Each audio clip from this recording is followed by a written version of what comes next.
자, 생태단원이 1단원으로 들어가요. 1단원으로 들어가는데 우리가 저번에 이제 시험에 나올 줄 알고 배웠던 밀도, 빈도, 우정 존포하는 거 있었죠? 그 다음에 물질의 순환, 에너지 흐름 기억나죠? 그거 1분의 시험 문제 나왔는데 거의 많은 내용이 빠졌어. 그게 1단원에 들어갈 거야. 그래서 1단원 내용은 그 자체적으로 많이 어렵지는 않아요.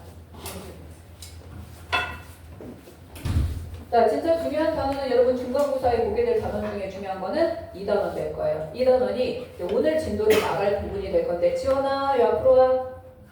여기. 더. 그렇지. 오케이. 자, 2단원에서 가장 처음 나오는 내용은 뉴런 내용입니다. 뉴런 내용 내가 오픈 툴에다가 올렸지만, 오늘 내용 제대로 배우지 않으면 다음 시간에 이해하기가 좀 어려워요. 그래서 지금 빠진 사람들 중에서 영상을 제대로 못 듣고 오는 사람들은 그 시간부터 계속 누적이 돼서 어려울 거야. 오늘 수업 내용 그렇게 어려운 내용은 아니지만 처음 듣는 내용들이 많아요. 그래서 처음 접하는 그런 내용들 오늘 조금 그거 신경 써야 되고 아마 중간고사가 1, 2단원까지 시험을 보지 않을까 싶어요. 그럼 이제 기말고사에 3, 4단원이 들어가는데 어떻게 보면 다른 일반고에서 1년 동안 하던 내용을 한 학기에 줄여서 하는 내용이라서 내용들이 되게 많아요. 근데 그 중에 그나마 유전 어려운 부분이 빠졌어. 그래서 유전 빠졌지만 유전에서 세포분열 파트는 아직까지 남아있는 상태라서 기말고사에서 만약에 킬러나 주킬러가 나오면 그 파트가 들어가게 될 거고 중간고사에서 어려운 부분이면 활동전이 그래프 문제가 어려워질 거예요. 그래서 오늘은 그거 아니면 그거 바로 전까지 그렇게 다루도록 합니다. 일단 여러분은 교재 가지고 수업을 할 거예요. 교재 가지고 수업을 하는데 아직까지는 인원 파악이 안 돼서 내가 교재 주문을 안 했어. 그래서 다음에 여러분이 여행 갔다가 다음 시간에 할 때는 교재가 이제 아마 배부가 될 건데 오늘은 프린트로 수업하고 다음 시간부터 교재로 수업하는 걸로 할게요.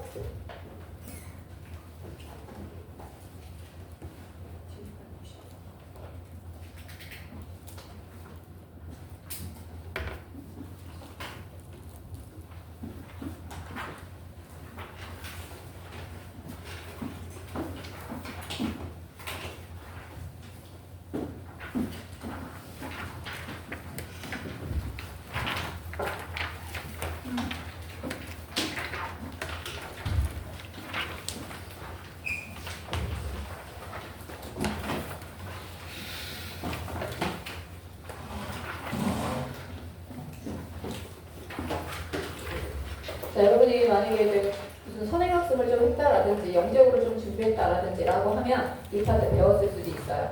배웠을 수도 있고 문제도 풀어봤을 수 있는데 내용 자체도 중요하지만 그 내용을 가지고 문제풀이하는 거 활동적인 그래프 이거 해석하는 게 조금 어려운 내용이기 때문에 요거 위주로 이제 생각을 하면 돼요.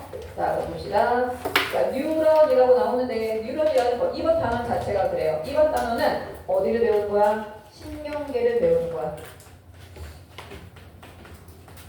자, 신경계는 신경계라고 불렀지. 그렇다는 것은 구성단계로 따지자면 기관계 단계에 들어옵니다. 동물에게만 존재하는 단계가 기관계가 되는데 그러면 신경계라는 기관계는 뭐로 이루어져 있다? 신경세포로 이루어져 있을 거예요. 자, 신경세포는 신경계를 이루는 하나하나의 세포를 말하는데 신경계를 이루는 세포 중에 여러분이 잘 알고 있는 세포가 당연히 누구야? 뉴런이겠지. 자, 그러면 신경계를 이루는 첫 번째 세포는 신경세포라고 할 거야. 근데 신경세포를 우리는 뭐라고도 얘기하냐면 뉴런이라고도 얘기해. 이제 또다시 생각하면 신경세포 말고 또 다른 종류의 세포가 있어요. 이 세포는 신경교세포라고 불러요. 자, 신경교세포는 뉴로글리아라고 부르는데 이 뉴로글리아라는 단어는 여러분이 고급생명과학을 할 때 다시 나올 건데 지금은 몰라도 돼. 지금 알아야 될 거는 뭐냐면 신경계를 이루는 세포 중에 우리가 배워야 할 거는 뉴런이지만 뉴런으로만 된 게 아니라 신경교세포라고 하는 다른 종류의 세포도 신경계를 이루고 있다 라는 것만 알아두면 돼요. 그러면 신경세포 뉴런이 하는 역할이 뭐냐? 뭔가 자극을 받아들여서 이거를 이동시키는 역할. 자극을 받아들여서 이거를 다른 곳으로 이동시키는 역할을 하는 건 뉴런이에요. 그러면 신경교세포가 하는 건 뭐냐면 신경계가 하는 일 중에 자극을 이동시키는 역할 이외의 모든 것들. 그럼 그건 신경교세포가 하는 거야. 예를 들면 뭔가를 지지하는 작용을 한다든지 여기에 양분을 제공하는 역할을 한다든지 여기에 누군가 이물질이 들어오면 이물질을 제거한다라든지 아니면 신경 전도 속도를 증가시킨다든지. 어떻게 보면 우리가 신경계라고 하면 자극을 이동시키는 게 가장 중요한 작용이잖아. 그러면 뉴런은 그거를 하고 뉴런이 그걸 잘 할 수 있도록 보조하는 모든 역할을 누가 하고 있는 거야? 신경교세포가 하고 있는 거예요. 그럼 여러분은 신경교세포 중에 딱 하나만 알면 돼요. 조금 이따 설명하겠지만 딱 한 종류의 신경교세포만 알면 돼요. 1학년 2학기 때는. 자, 그러면 우리는 뉴런 위주로 볼 거니까 뉴런 한번 봅니다. 동물세포예요. 동물세포이기 때문에 처음 어떻게 시작해? 동그랗게 시작해. 근데 시간이 지나잖아. 표면적에서 갑자기 돌기가 빠져나오면서 표면적이 이렇게 증가하기 시작합니다. 사방으로 무방향성으로 계속 돌기가 뻗어나가는데 한 방향으로만 길게 돌기가 나가요. 자, 이렇게 나가다가 끝에 가면 다시 가늘게 변해서 이렇게 말단으로 만들어집니다. 자, 여기서 빠져나간 돌기에서는 다시 가지를 뻗어내듯이 잔가지 돌기가 이렇게 다시 빠져나가요.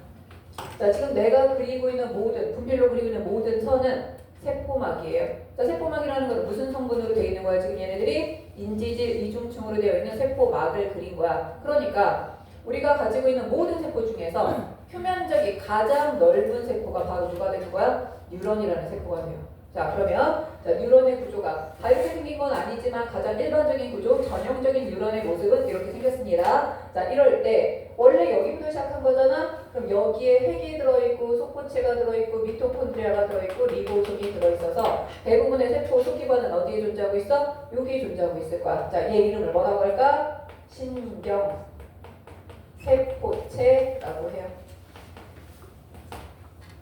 자, 여러분은 다른 학교에 비해서 서술형 부분이 많기 때문에 이름도 정확하게 알아둬야 돼요. 근데 대충 알고 답만 쓰면 되는 게 아니라 답만 고르면 되는 게 아니라 답을 직접 써야 되기 때문에 정확하게 이름 알아두십니다. 신경세포체에서 뻗어나간 작은 돌기들, 얘네들을 뭐라고? 가지돌기라고 합니다. 신경세포체에서 뻗어나간 돌기들. 그런데 한쪽 방향으로만 길게 뻗어나간 이 부분을 얘기할 때는 축삭돌기라고 해요. 축삭돌기 끝부분에 이렇게 뿌리가 뻗어나가듯이 다시 잘게 뻗어나가잖아. 여기를 얘기할 때 특히 뭐라고 표현을 하냐면 축삭말단이라는 단어를 쓸 거예요. 자, 그럼 가지돌기, 신경세포체, 그 다음 축삭돌기, 축삭말단 이렇게 들어있는데 축삭돌기가 그냥 이렇게 노출되어 있는 경우도 있지만 축삭돌기가 뭔가로 이렇게 쌓여있는 경우가 있어. 비에나 소시지 연결되어 있는 것처럼 이렇게 길쭉하고 동글동글한 애가 감싸고 있는 경우가 있는데 이렇게 감싸고 있는 구조를 우리는 마리집이라고 얘기합니다. 근데 마리집이 계속 연결된 게 아니라 중간중간에 끊어졌다 그랬잖아. 중간중간에 끊어지게 되면 축삭돌기가 노출이 됩니다. 그럼 축삭돌기가 노출되는 이 부분은 랑비의 결절이 돼요. 일단 이름을 몇 개 알아둬야 돼요. 여기 그림에서 1번이 가지돌기, 2번이 신경세포체, 3번 축삭돌기, 4번 마리집, 그 다음에 5번 랑비의 결절. 자, 이름은 다 썼죠? 그럼 우리 가지돌기부터 먼저 볼게요. 자, 가지돌기가 하는 역할은 뭐다? 얘가 하는 역할은 자극을 수용하는 역할. 외부에서 오는 자극을 수용하는 역할을 하는 거. 이게 가지돌기인데 자극 수용을 얘만 하느냐 아니야. 신경세포체도 할 수 있어서 얘도 자극을 수용할 수 있어요. 자, 여러분 단백질의 기능 여러 가지 우리 배웠던 거 기억나지? 단백질의 기능 중에서 물질 수송, 그 다음에 효소, 그리고 여러 가지 기능이 있었지만 자, 이 기능 중에서 외부에 있는 자극을 받아들이는 거 세자로 뭐라고 했었죠? 그렇지, 수용체. 그럼 무슨 얘기야? 가지돌기와 신경세포체가 자극을 수용할 수 있다는 뜻은 가지돌기와 신경세포체에 수용체가 존재하기 때문이겠죠. 자, 그래서 여기다 지금 적어주세요. 나중에 또 얘기할 거지만 가지돌기와 신경세포체에는 뭐가 존재한다? 신경 전달 물질 수용체가 존재합니다.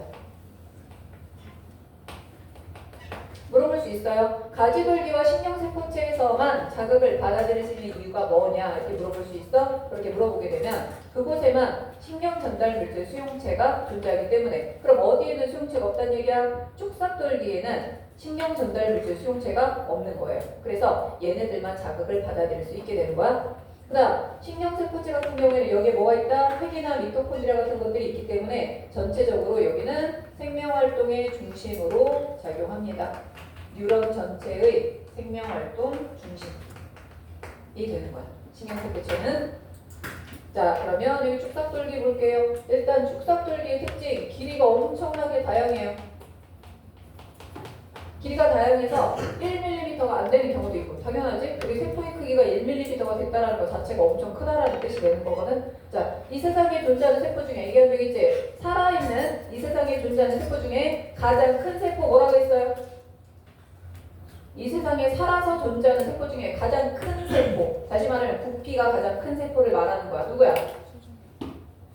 사람이 가지고 있는 세포 중에 가장 큰 세포는 뭐예요? 얘는 가장 긴 세포지 가장 큰 세포가 아니야. 크다라는 건 부피가 큰 걸 얘기하는 거야. 자, 그러면 사람이 가진 세포 중에 가장 큰 세포 누굴까요? 난자. 난자. 난자는 양분을 많이 저장해야 돼서 되게 클 거야. 그런데 사람의 난자는 어차피 태반이 형성되면 엄마한테 양분을 공급받아야 되기 때문에 그렇게까지 클 필요는 없어. 그러면 엄마한테 떨어져서 발생을 해야 되는 애들은 진짜 커야 되겠지? 그럼 어떤 애들의 난자가 크겠어? 조류나 파충류의 난자가 클 거야. 그러면 조류나 파충류 중에 제일 큰 거 누굴까? 그렇지, 타조. 타조의 난자가 제일 큰 세포예요. 살아있는 세포 중에. 공룡의 난자가 더 클 수도 있지만 공룡은 지금 안 사니까 타조의 난자가 가장 큰 거야. 근데 가장 긴 세포가 누구냐라고 하면 그거는 뉴런이에요. 자, 뉴런이 길이가 짧으면 1mm도 안 되지만 길이가 길면 1m 이상이 될 수도 있어요. 자, 여러분이 1m 이상 되는 뉴런을 가진 사람이 이 중에 분명히 있을 거야. 어떤 사람이냐면, 자, 여러분의 등에서 엄지발가락까지 뉴런 하나로 돼 있어요. 그럼 다리가 긴 사람은 1m가 넘을 수도 있겠죠? 자, 자기 뉴런이 1m가 넘을 것 같은 사람 손 들어봐. 아무도 없어? 자, 등에서 엄지발가락까지가 1m면 웬만하면 1m가 넘겠지. 그죠? 웬만하면 등, 이 정도를 등이라고 해도 돼요.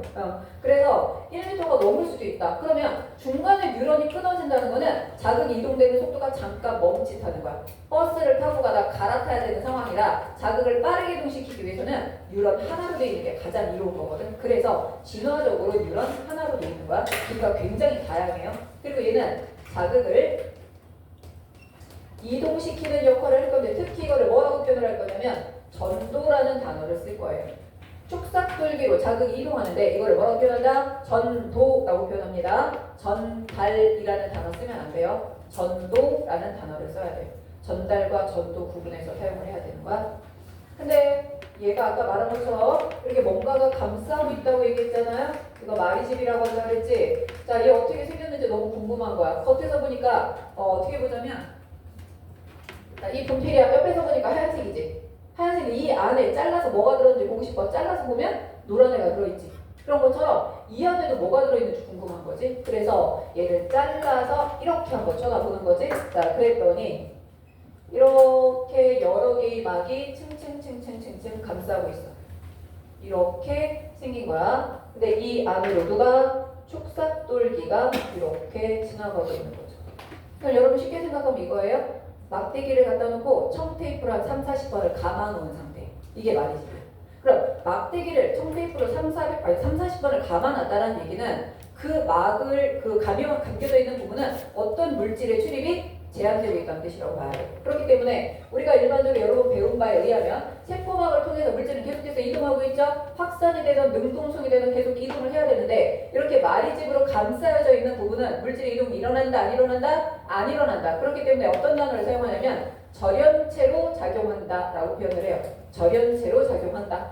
자, 그래서 얘를 가만히 봤더니 뭐가 있냐면 이렇게 핵이 보여요. 핵이 보인다는 거는 마리집을 이루는 얘가 하나의 뭐라는 얘기야?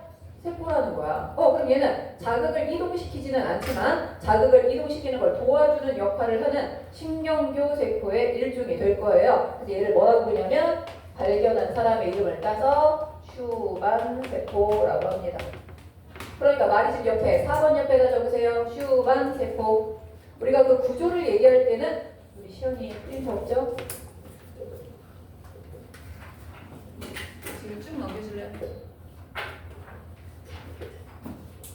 자, 그래서 이 구조를 얘기할 때는 말이집이라고 하는 거고요. 이 세포의 이름은 뭐라고 한다? 슈반 세포다라고 하는 거야. 예전에 문제 난 적이 있습니다. 막 문제가 나다가 여기에 핵이 몇 개 존재하는가 이렇게 문제 난 적이 있어요. 그림을 이렇게 그려주고 이 그림에 몇 개의 핵이 존재하는가 물어봤는데, 자, 일단 몇 개의 핵이 존재하겠어? 세포가 몇 개야?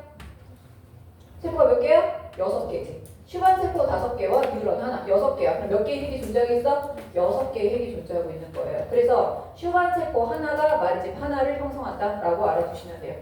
여기까지 됐죠? 자, 그래서 여기까지가 뉴런의 구조가 됩니다. 그렇다면 이번에는 뉴런의 종류를 한번 보도록 할게요. 나누는 방식에 따라 여러 가지가 있는데 여기서는 2가지로 한번 나눠볼 거야. 뉴런의 종류. 자, 첫 번째 나누는 기준은 기능 또는 방향성.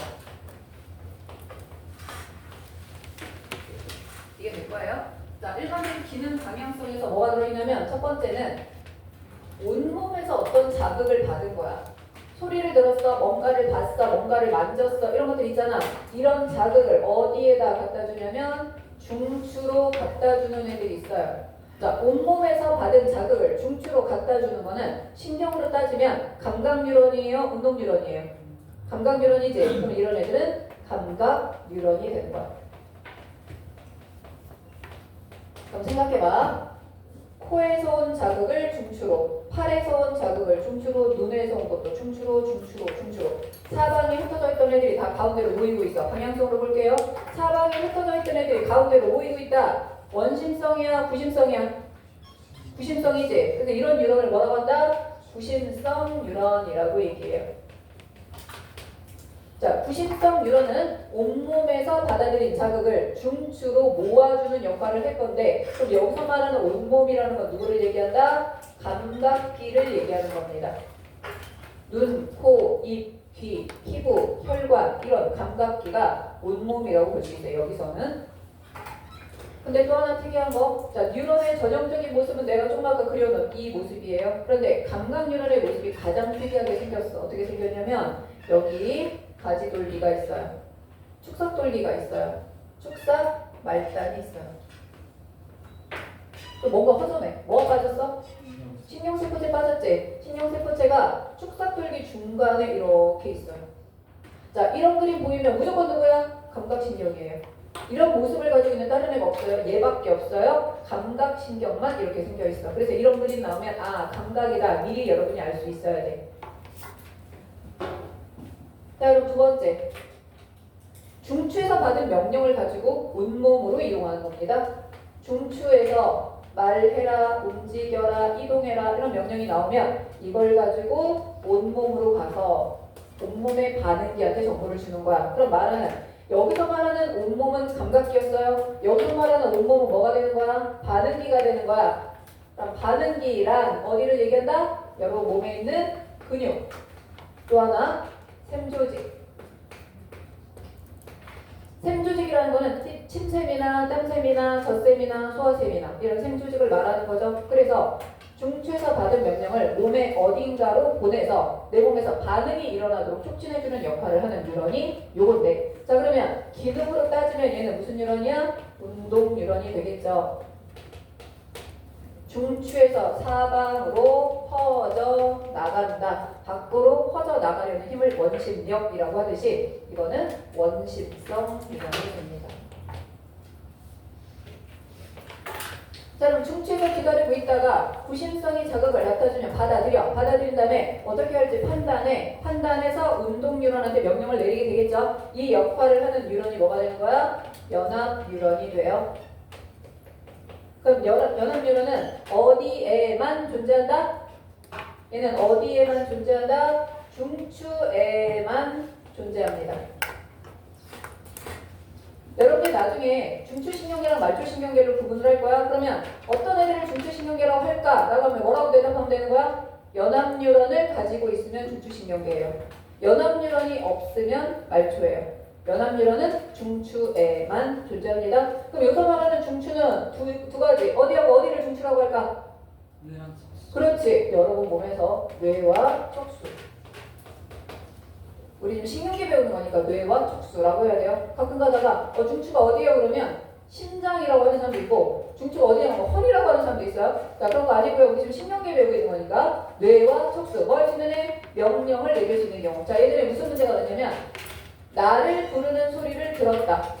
자, 나를 부르는 소리를 들었다 라고 하면 이 세 가지 뉴런 중에 어디가 관여하는 것인가? 이 문제가 본 적 있어요? 자, 나를 부르는 소리를 들었다. 누가 관여한 거야? 일단 들었으니까 감각 뉴런 관여했겠죠. 운동 뉴런 관여했어요? 안 했어요? 안 했죠. 연합 뉴런 관여했어요? 안 했어요?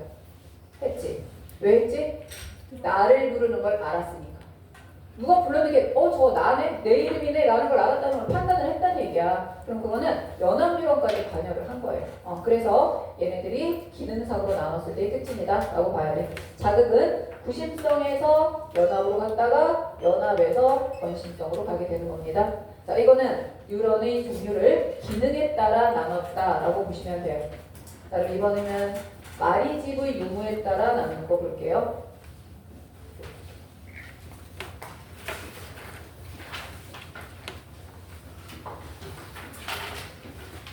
자, 마리집의 유무에 따라 나눴나? 자, 우리가 뭔가가 없을 때 어떤 단어를 써? 민이라는 단어를 씁니다. 소매가 없으면 민소매라고 얘기하고 무늬가 없으면 민무늬라고 얘기를 하고 또 뭐지? 집 없는 달팽이는 민달팽이라고 하듯이 마리집이 없다. 뭐라고 하는 거야? 민마리집 신경이다 라고 얘기를 해서 자, 두 번째 나누는 방식은 마리집의 유무가 될 건데 마리집이 없는 신경이 민마리집이 될 거예요. 자, 민마리집은 뉴런이 그냥 이렇게 생겼어요. 그런데 마리집을 가진 애들은 이런 식으로 생겼어요. 자, 뉴런 좀 이따 배우겠지만 진서씨 자, 좀 이따 배우겠지만 뉴런에서 자극이 이동하는 거는 전선을 따라 전기가 흐르듯이 쫙 이동을 하는 거야. 평상시에 여러분의 세포에는 전기가 걸려 있어요. 전기가 걸려 있는데 그 전기의 전압값이 바뀌면서 이동을 하게 되는 거거든. 그럼 예를 들면 이거야. 여기서 흥분했어. 이 흥분 사라지고 여기서 흥분해. 흥분. 계속해서 새로운 흥분을 일으키면서 자극이 이동을 하게 되면 이건 민마리집이에요. 그럼 마리집은 뭐냐? 한번 흥분을 하게 되면 앞으로 달릴 수 있는 원동력을 제공받는 거야. 여기서 한번 흥분했지? 그리고 달릴 수 있는 원동력 제공받았지? 마리집으로 쌓여있는 곳은 새로운 흥분을 일으키자고 마구 달리는 거야. 막 달리다가 힘이 떨어졌을 때쯤 다시 한번 흥분하고 막 달리다가 흥분하고 달리다 흥분하고 이렇게 되는 거야. 그럼 이거는 무슨 얘기냐면 좀 이제 비유를 들자면 달리기 100m 달리기를 하는데 이게 한 10m에 하나씩 허들이 있는 거야. 달릴만 하면 허들 한번 뛰어야 돼. 달릴만 하면 허들 한번 뛰어야 돼. 그렇게 되는 거고 얘는 한 50m에 하나씩 서 있는 거야. 그럼 허들 한 번만 뛰면 나머지는 그냥 달리는데 모든 에너지를 쓸 수 있지. 그럼 누가 더 빠르겠어요? 마리집이 빠른 거지. 마리집이 있는 곳에서는 활동전이 일으키지 않고 흥분이 일으키지 않고 달리기만 하는 거야. 달리기만. 그럼 얘는 모든 곳을 새로운 흥분을 일으키면서 가야 돼. 그래서 상대적으로 봤을 때 민호야 민마리집이 빠르겠어? 마리집이 빠르겠어? 그렇지. 마리집이 상대적으로 빠른 거예요. 얘는 상대적으로 느린 거야. 그럼 상대적으로 하는 얘기는 절대적으로 봤을 때는 둘 다 사실 빠르거든. 자, 민마리집 같은 경우가 10에서 30m/s 정도 나올 거예요. 자, 마리집 같은 경우가 100에서 150m/s 정도 나올 거야. 근데 생각을 해봐. 자, 여러분이 만약에 선택을 해야 한다면 여러분은 마리집을 갖겠어요? 민마리집을 갖겠어요? 마리집의 단점이 있어요. 자, 마리집의 단점 뭘까? 이거 다 말로 나와야 돼. 쉽게 말하면 여러분 뉴런이 1m라고 치자. 마리집의 이 직경이 1mm 정도 될 거야. 1m가 되는 애를 1mm가 되는 마리집을 다 감싸고 나와야 돼. 그 수많은 신경들을. 그러니까 태어나기 전에 엄청나게 초기 비용이 들어가요. 그러면 내가 이 초기 비용을 투자해서라도 마리집을 갖고 태어날 거냐? 아 나는 이런 거 하기 싫으니까 그냥 민마리집을 태어나서 10에서 30m/s로 그냥 살래 라고 하는 애들이 있을 거야. 자 여러분은 마리집이 유리할까 민마리집이 유리할까? 마리집이 훨씬 더 유리하죠. 일단 마리집을 갖고 태어나면 훨씬 더 자극에 대한 반응 속도가 빨라지기 때문에 생존 확률이 높아지게 돼요. 하지만 예를 들어서 지렁이 아니면 조개, 달팽이 이런 애들은 몸도 크지 않을 뿐만 아니라 그렇게 빨리 움직이지도 않아. 그런 애들은 민마리집 정도로도 충분히 살 수 있어. 그렇기 때문에 무척추 동물의 신경은 다 민마리집이에요. 얘네들은 굳이 그렇게까지 빠를 필요가 없기 때문에. 그런데 척추동물은 굉장히 빠르게 움직이지 않으면 포식자한테 먹힌다든지 피식자를 잡아먹지 못한다든지 반응을 빠르게 못해서 금방 도태가 돼버려. 그러니까 척추동물들은 다 뭐야? 마리집을 갖고 태어나야 돼. 자 그렇다면 자 거기다 적어볼게요. 무척추동물의 신경 얘라고 해보세요. 무척추동물의 신경. 마리집이 있어서 여기서 한번 흥분했지? 점핑. 여기서 흥분했지? 점핑. 여기서 점핑. 이렇게 돼서 그걸 뭐라고 표현을 하냐면 도약전도라는 말을 써요. 그래서 마리집 신경은 랑비의 결절에서만 도약전도가 발생한다. 랑비의 결절에서만 도약전도가 발생한다 라고 볼 수 있어. 척추동물이 지닌 대부분의 신경입니다. 자, 척추동물이 지닌 대부분의 신경. 이 단어를 이거랑 잘 생각해봐. 대부분의 척추동물이 지닌 신경이라는 말이랑 척추동물이 지닌 대부분의 신경이라는 말은 조금 다른 말이지. 자, 그러면 척추동물이 지닌 대부분의 신경이라는 얘기는 척추동물은 기본으로 마리집을 갖고 살아야 된다는 얘기야. 모든 척추동물은. 근데 일부는 뭐가 아닐 수도 있다? 마리집이 아닐 수도 있다. 자, 그러니까 여러분의 뉴런은 거의 다 마리집이지만 여러분의 뉴런 중에서 마리집이 아닌 애들이 가끔 있습니다. 가장 대표적으로 누구냐면 길이가 긴 뉴런일까 길이가 짧은 뉴런일까? 짧은 뉴런. 왜냐면 길이가 긴 뉴런은 오래 달려야 되니까 마리집이 있어야 되지만 짧은 애들은 굳이 마리집 한두 개 있거나 없거나 큰 상관이 없거든. 길이가 짧은 애들은 민마리집일 때가 많아. 일반적으로 그런 거야. 그래서 연합 뉴런은 대개가 마리집이 없어요. 또 하나, 여러분 나중에 배우겠지만 여러분이 가진 신경 중에 자율신경이라고 하는 애가 있어요. 자율신경의 신경절 후뉴런. 그냥 적어두세요. 이거는 지금 모르는 단어야. 자율신경의 신경절 후뉴런. 신경절 전뉴런이 있고 신경절 후뉴런이 있는데 세연아? 써. 자율신경의 신경절 후뉴런.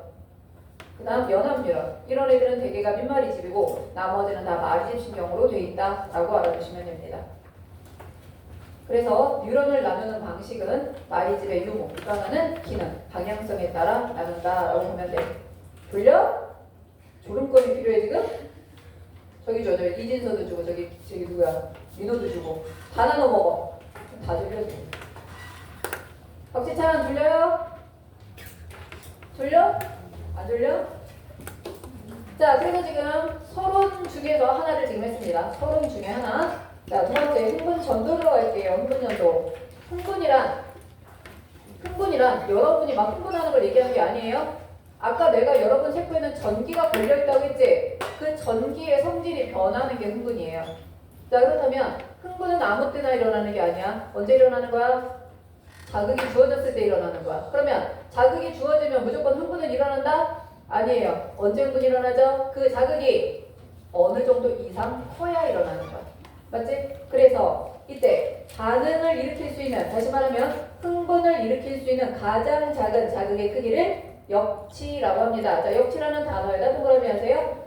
반응을 일으킬 수 있는 가장 작은 자극의 크기, 이거를 역치라고 해서 흥분을 일으키려면 역치 이상의 자극이 주어져야 돼요. 자, 그럼 여기 실무율이라는 단어 들어가요. 실무율은 역치 미만에서는 반응하지 않고 역치 이상에서는 반응의 크기가 일정한 법칙을 실무율이라고 부르게 됩니다.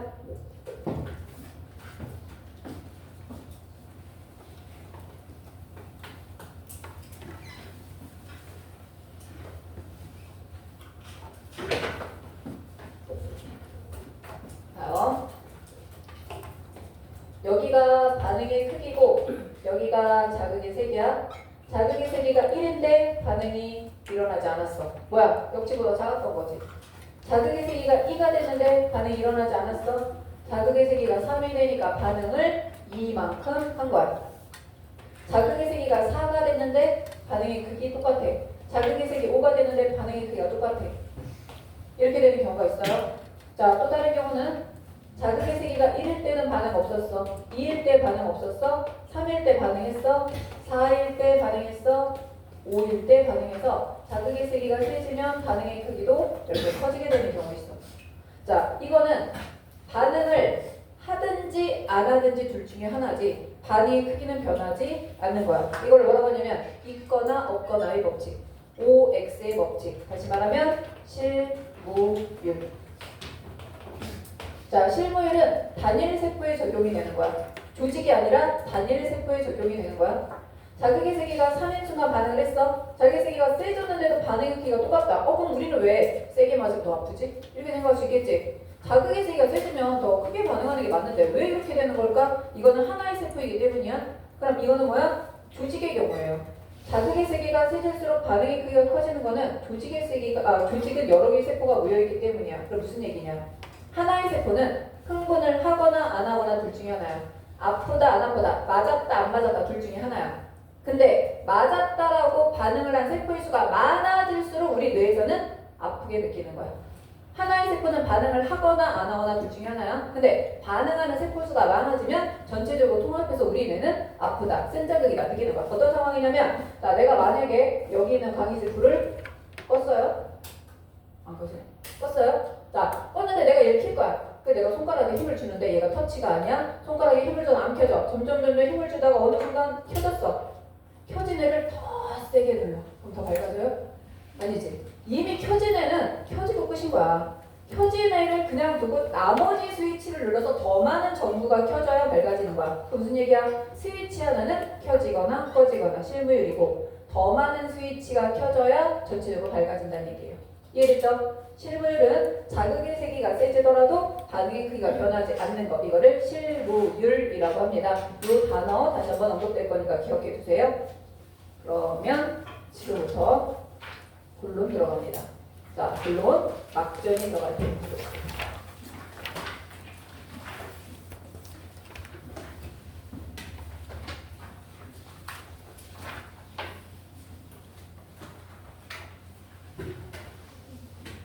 자, 여러분 몸은 세포로 되어 있고 세포는 뭐로 둘러싸여져 있다? 세포막으로 둘러싸여져 있습니다. 그러면 여러분의 세포막이 이렇게 있다고 치자.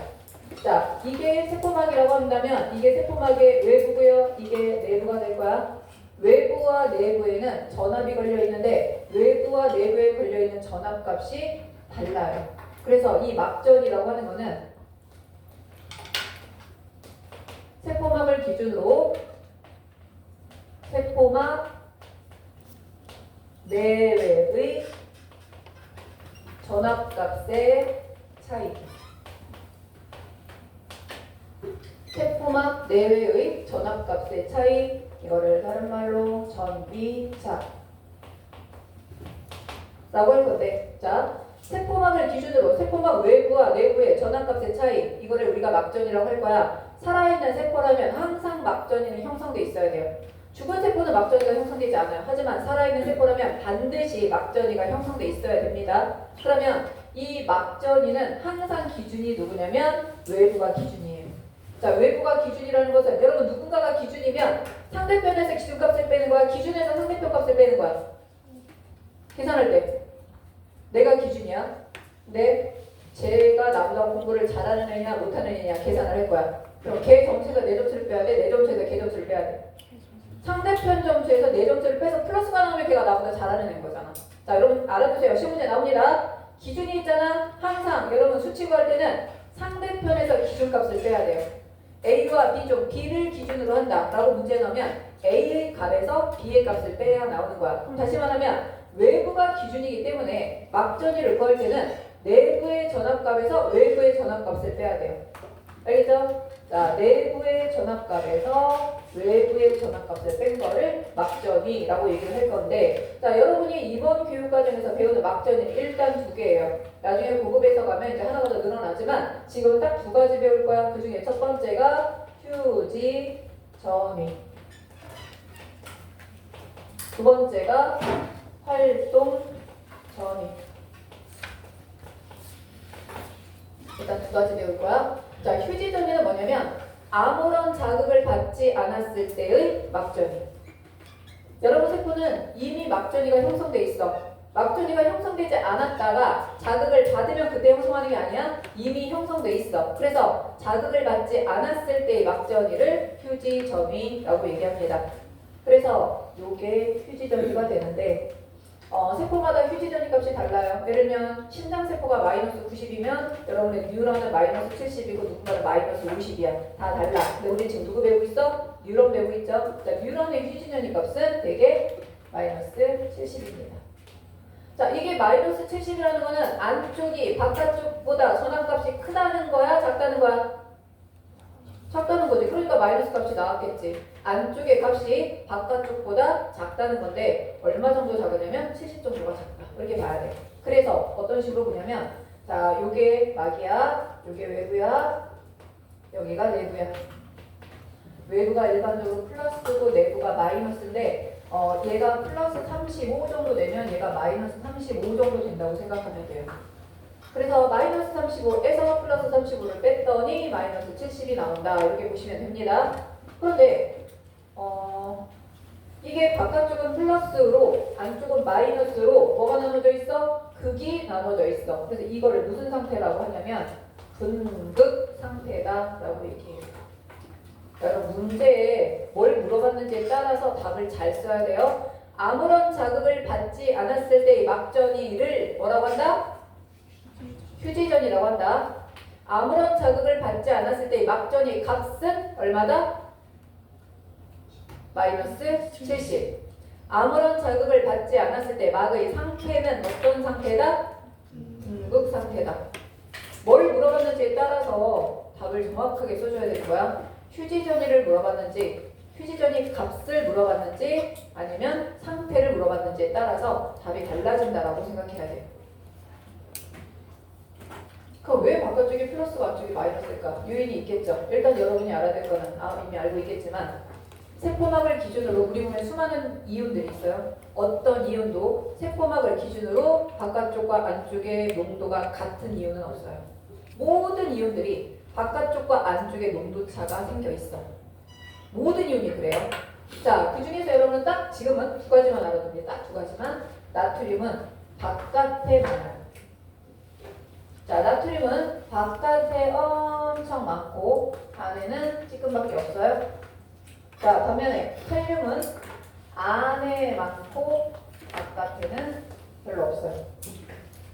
이거는 확실하게 외워줘야 돼요. 자, 나트륨은 어떤 경우에도 분명히 얘기했어. 살아있는 세포라면 어떤 경우에도 예외 없이 바깥쪽이 많아야 돼요. 반면에 칼륨은 항상 안쪽에 많아야 되는데 자, 그럼 이제 보면 그래. 얘가 바깥에면 왜 안에 많은 거 알겠어. 근데 얘도 일가 양이온이고 얘도 일가 양이온인데 왜 바깥쪽은 플러스 안쪽은 마이너스가 되는 거냐. 이걸 좀 봐야 되거든. 자, 이거의 첫 번째 이유가 있어요. 자, 서술형으로 나올 수 있습니다. 휴지전이를 형성하는 세 가지 원인을 적으시오. 이렇게 나올 수 있는데 그 중에 첫 번째가 뭐냐면 이거 배워봤죠? 나트륨, 칼륨, 펌프라는 말 들어봤죠? 자, 펌프라는 단어 나왔습니다. 펌프는 확산할 때 쓰는 말이야? 능동수용할 때 쓰는 말이야? 능동수용할 때 쓰는 말이야? 그럼 나트륨, 칼륨 펌프는 나트륨 펌프라고 안 하고 칼륨 펌프라고 안 하고 나트륨, 칼륨 펌프라고 했어. 주연아? 나경이가 시계를 안 보니까 주연이가 시계를 계속 보네. 자, 나트륨, 칼륨 펌프. 나트륨은 어디에서 어디로 갈까요? 내부에서 외부로, 외부에서 내부로. 민호야, 어디서 어디로? 너 민호 아니니? 민호 맞잖아. 왜 안 치웠어요? 민호야, 나트륨 어디에서 어디로 펌핑되는 거야? 눈뜨고 좋네, 제가. 세연아, 어디서 어디로 되는 거야? 그렇지. 내부에서 외부로. 왜? 적은 데서 많은 데로 가야 되거든. 자, 나트륨 칼륨 펌프에 에너지 쓸까요? 안 쓸까요? 쓰겠죠. 그 에너지 저장하고 있는 물질 누굴까요? 우리 세포를 통해 만들어진 에너지 어디 저장되죠? ATP. 그렇지. ATP를 소모하면서 되는 거. 그래서 나트륨 칼륨 펌프가 나트륨은 바깥으로 퍼내고 칼륨은 안으로 퍼들일 거야. 근데 또 생각해보면 그래봤자 둘 다 일가 양이온인데 이게 뭐라고? 자, 중요한 거 뭐죠? 나트륨이 밖으로 나갈 때 몇 개 나간다? 3개 나가요. 근데 칼륨이 들어올 때 2개밖에 안 들어와요. 그럼 안쪽 입장에서는 3개 주고 2개 받고 3개 주고 2개 받고를 하루 종일 하고 있는 거야. 그러니까 당연히 손해보고 있는 거지. 플러스 지금 손해보는 거야. 3개 주고 2개밖에 안 받았으니까. 그래서 플러스를 손해보고 있기 때문에 안쪽이 마이너스야. 자, 근데 두 번째 이유가 있습니다. 자, 두 번째 원인은 뭐가 있냐면 나트륨은 밖에 많으니까 뭐 하고 싶을까요? 안으로 들어오고 싶지? 근데 얘는 이온이기 때문에 그냥 못 들어와. 촉진 확산을 통해 들어와야 돼. 그럼 우리가 촉진 확산에는 반드시 누가 도와줘야 돼? 막단백질이 도와줘야 돼. 그 막단백질 이름 우리 뭐라고 부르기로 했었지? 그렇지, 통로. 나트륨 통로를 통해 들어와야 돼. 근데 나트륨 통로가 거의 다 잠겨있어, 평상시에. 거의 다 잠겨있다가 필요할 때만 열릴 거야. 폐쇄 상태. 그럼 나트륨 들어와, 못 들어와? 못 들어와. 칼륨은 안에만 하니까 밖으로 나가고 싶지? 근데 칼륨문이 몇 개가 살짝 열려있어. 그리고 얘는 조금씩 새 나가는 거야. 그럼 안쪽 입장에서는 3개 주고 2개 받고 3개 주고 2개 받고 받은 것도 얼마 없는데 그나마 안으로 들어오는 칼륨이 어떻게 되고 있어? 새 나오고 있잖아. 또 손해보는 거지.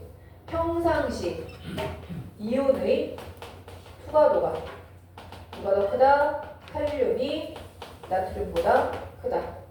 나트륨은 거의 그냥 예외적으로 살짝 좀 들어오는 애들이지만 거의 못 들어온다라고 생각하면 돼요. 근데 칼륨은 상당히 많은 양이 빠져나가고 있어요. 평상시에. 세 번째 이유 거기 써있죠? 세포막 내부에는 음전하를 띠는 단백질들이 많이 존재하고 있어. 그래서 상대적으로 내부가 마이너스다라고 보시면 돼요. 이게 분극의 원인 또는 휴지전이의 원인이라고 볼 수 있는 것들이에요. 있어요? 자, 그래서 지금 우리 막전이에서 휴지전이에 대해서 일단 얘기를 했습니다. 휴지전이의 가장 중요한 역할을 차지하는 거 조금만 더 설명을 잠깐 쉴게요. 휴지전이의 가장 큰 영향을 주는 거는 나트륨 이온일까요? 칼륨 이온일까요? 칼륨 이온이에요. 여러분 잘 들어봐요. 다른 거 신경 쓰지 마. 딱 요거만 신경 쓰는 거야. 칼륨이 바깥에 적고 안에 많아. 근데 이런 말이 있어요. 고칼륨 혈증. 자, 고칼륨 혈증이라는 거는 피의 칼륨이 평상시보다 많은 걸 얘기하겠지. 그럼 피의 칼륨이 많다는 거는 세포 안에 칼륨이 많은 거야? 세포 밖에 칼륨이 많은 거야? 세포 밖에 칼륨이 많은 거야? 평상시보다 칼륨이 많아졌어. 바깥에. 자, 저칼륨 혈증은 평상시보다 칼륨이 더 적어졌어. 자, 이때가 마이너스 70이라고 볼게요. 이게 정상인 상황이야. 지우? 눈을 뜨고 입을 닫으세요. 눈을 감고 입을 벌리지 말고. 자, 고칼륨 혈증과 저칼륨 혈증이 있습니다. 둘 중에 하나는 마이너스 65일 거야. 휴지전이가. 둘 중에 하나는 마이너스 75일 거야. 자, 여러분 잘 생각해 보세요. 고칼륨 혈증과 저칼륨 혈증일 때 누가 마이너스 65고 누가 마이너스 75인지 정답을 내려면 여러분이 생각한 거랑 반대로 생각하면 정답이에요. 자, 일단 생각을 먼저 해. 그리고 답을 반대로 나한테 얘기해. 그럼 맞을 확률이 훨씬 높아져요. 입을 닫으시고. 왜 다들 입을 벌리고 생각을 하지? 생각 일단 했어? 어떻게 될 것인가? 자, 그러면 들어볼까요? 자, 마이너스 65예요? 마이너스 75예요? 마이너스 75라고 생각을 한 거예요? 아니면 생각의 반대예요? 아, 진짜? 그럼 생각을 제대로 했네? 이거예요. 마이너스 15, 이때가 마이너스 75. 미안해, 무시했네. 시험 문제 나왔을 때 정답률이 30%를 넘지 못했어요, 이게. 그리고 심지어 설명을 해도 이해를 안 해. 설명을 해도 이해를 안 해. 그래서 서술형을 다 쓸려가지고 오는 거야. 자, 보세요. 이것만 생각하면 돼. 우리는 다른 거 신경 쓰지 마. 세포막 안쪽에 칼륨이 얼마나 많이 남아있느냐가 가장 중요한 거야. 그러면 평상시에 안에 칼륨이 많고 바깥에 칼륨이 적으니까 칼륨이 평상시에 빠져나간다고 했지? 이만큼 빠져나갔던 거야. 근데 바깥쪽에 칼륨이 평상시보다 많아졌어? 그럼 더 많이 빠져나갈까? 덜 빠져나갈까? 덜 빠져나간 거야. 그럼 평상시보다 칼륨이 많이 남아있을까? 적게 남아있을까? 많이 남아있겠지. 여기가 플러스 35고 여기가 마이너스 35였는데 안쪽에 있는 플러스 이온을 띠는 칼륨이 평상시보다 많이 남아있다는 뜻은 좀 더 덜 상태가 된 거지. 그래서 얘가 마이너스 30 정도가 되는 거야. 평상시보다 칼륨이 더 많이 남아있어서. 근데 바깥쪽에 칼륨이 많이 왜 신경 쓰지 말라. 이게 중요한 거야. 이게 원래 바깥쪽에는 칼륨이 원래가 조금밖에 없는 애들이라서 막전이에 별로 영향을 안 줘요. 안쪽에 많이 들어있는 칼륨이 평상시보다 더 많으냐 평상시보다 더 적으냐 그것만 중요한 거거든. 그래서 얘는 그대로 플러스 35 거의 유지가 되고 안에 있는 마이너스 35가 칼륨이 많이 남아있는 바람에 살짝 덜 상태가 돼서 이렇게 되다 보니까 여기서 여기를 빼면 마이너스 65가 되는 거야. 이해됐어요? 자 그럼 이거는 다시 말하면 평상시보다 더 많이 빠져나갔어. 그래서 그나마 안쪽을 플러스로 만들어주던 칼륨이 평상시보다 더 줄어들어서 더 상태가 된 거야.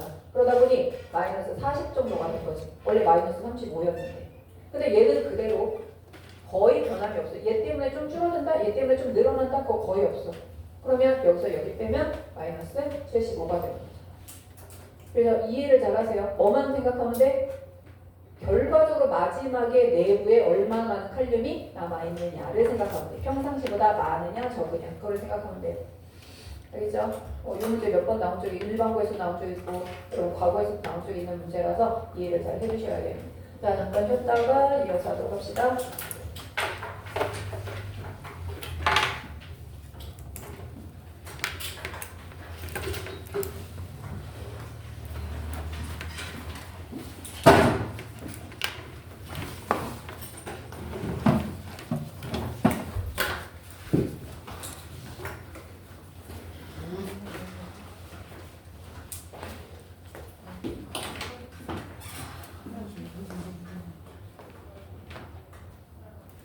용우 옆에서 잠깐 꺼줘. 아, 예.